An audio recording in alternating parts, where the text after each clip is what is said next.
thought the Forge was big in Halo 3, prepare to have your mind blown. Today we're going to give you a sneak peek at what Halo Reach has in store for Forgers, as well as a look at the massive Forge World.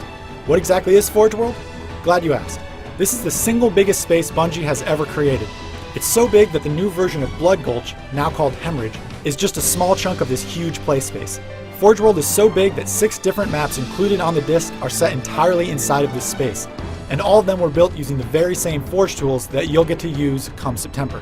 Before we get into those new tools, let's take a look at 3 of the maps Bungie has created using the Forge. First up is an old friend. Hemorrhage is the new Blood Gulch. It's actually a hybrid of Blood Gulch and its successor, Coagulation, but the intent is the same. This is a map made for team capture the flag games on a grand scale. The next map is called Pinnacle. You can probably see where it got its name. This one is a slightly more complex and intriguing version of the classic map Ascension. Most of the layout is the same, but this one takes place atop a spire in the middle of Forge World's ocean. The last map I got to play on is a brand new one called Cage. This is a Bungie favorite already, and it's easy to see why. The suspended map gives plenty of reasons to use jetpacks, while its open but tight layout offers tons of variety and room for improvisation. Now that you've seen what Bungie has done with Forge World, let's talk about what you can do. The entirety of Forge World is open for editing all at once. If you want to make the absolute biggest multiplayer map possible, here's your sandbox.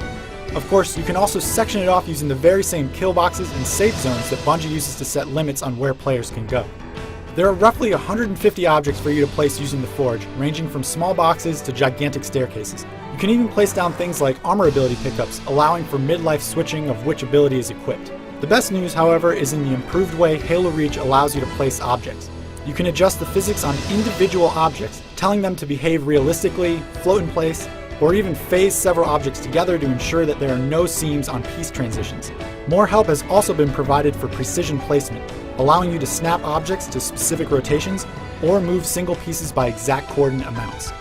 I can't wait to see what everyone creates using these new Forge tools, but for that, we'll have to wait until September 14th when Halo Reach hits store shelves.